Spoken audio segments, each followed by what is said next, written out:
بسم اللہ الرحمن الرحیم۔ شروع اللہ کا نام لے کر جو بڑا مہربان نہایت رحم والا ہے۔ کاف ہا یا عین صاد، یہ تمہارے پروردگار کی مہربانی کا بیان ہے جو اس نے اپنے بندے زکریا پر کی تھی جب انہوں نے اپنے پروردگار کو دبی آواز سے پکارا اور کہا کہ اے میرے پروردگار، میری ہڈیاں بڑھاپے کے سبب کمزور ہو گئی ہیں اور سر سفید بالوں کی وجہ سے چمکنے لگا ہے، اور اے میرے پروردگار، میں تجھ سے مانگ کر کبھی محروم نہیں رہا، اور میں اپنے بعد اپنے بھائی بندوں سے ڈرتا ہوں، اور میری بیوی بانجھ ہے، پھر بھی مجھے اپنے پاس سے ایک وارث عطا فرما جو میری اور اولاد یعقوب کی میراث کا مالک ہو، اور اے میرے پروردگار اس کو خوش اخلاق بنائیو۔ فرمایا اے زکریا، ہم تم کو ایک لڑکے کی بشارت دیتے ہیں جس کا نام یحییٰ ہوگا، اس سے پہلے ہم نے اس نام کا کوئی شخص پیدا نہیں کیا۔ انہوں نے کہا کہ پروردگار، میرے ہاں کس طرح لڑکا ہوگا جبکہ میری بیوی بانجھ ہے اور میں بڑھاپے کی اس حالت کو پہنچ گیا کہ سوکھ گیا ہوں۔ حکم ہوا کہ اسی طرح ہوگا۔ تمہارے پروردگار نے فرمایا ہے کہ مجھے یہ آسان ہے، اور میں پہلے تم کو بھی تو پیدا کر چکا ہوں اور تم کچھ چیز نہ تھے۔ کہا کہ پروردگار، میرے لیے کوئی نشانی مقرر فرما۔ فرمایا نشانی یہ ہے کہ تم صحیح و سالم ہوتے ہوئے 3 رات دن لوگوں سے بات نہ کر سکو گے۔ پھر وہ عبادت کے حجرے سے نکل کر اپنی قوم کے پاس آئے تو ان سے اشارے سے کہا کہ صبح و شام تسبیح کرتے رہو۔ فرمایا اے یحییٰ، ہماری کتاب کو مضبوطی سے تھامے رہو، اور ہم نے ان کو لڑکپن ہی میں دانائی عطا فرمائی تھی اور اپنے پاس سے شفقت اور پاکیزگی دی تھی، اور وہ پرہیزگار تھے اور وہ اپنے ماں باپ کے ساتھ نیکی کرنے والے تھے اور سرکش اور نافرمان نہیں تھے۔ اور جس دن وہ پیدا ہوئے اور جس دن وفات پائیں گے اور جس دن زندہ کر کے اٹھائے جائیں گے ان پر سلام ہے۔ اور کتاب یعنی قرآن میں مریم کا بھی تذکرہ کرو، جب وہ اپنے لوگوں سے الگ ہو کر مکان کے مشرقی حصے میں چلی گئیں، پھر انہوں نے ان کی طرف سے پردہ کر لیا تو ہم نے ان کی طرف اپنا فرشتہ بھیجا، سو وہ ان کے سامنے ایک خوبصورت مرد کی صورت میں آیا۔ مریم بولی کہ اگر تم پرہیزگار ہو تو میں تم سے بچنے کے لیے رحمان کی پناہ لیتی ہوں۔ فرشتے نے کہا کہ میں تو تمہارے پروردگار کا بھیجا ہوا یعنی فرشتہ ہوں، اور اس لیے آیا ہوں کہ تمہیں پاکیزہ لڑکا بخشوں۔ مریم نے کہا کہ میرے ہاں لڑکا کیوں کر ہوگا جبکہ مجھے کسی مرد نے بطور شوہر چھوا تک نہیں اور میں بدکار بھی نہیں ہوں۔ فرشتے نے کہا کہ یوں ہی ہوگا۔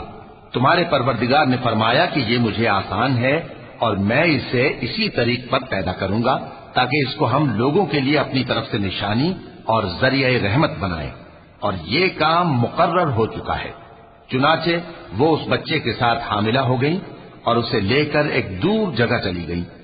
پھر درد ذہ ان کو کھجور کے تنے کی طرف لے آیا، کہنے لگی کہ کاش میں اس سے پہلے مر چکتی اور بھولی بسری ہو گئی ہوتی۔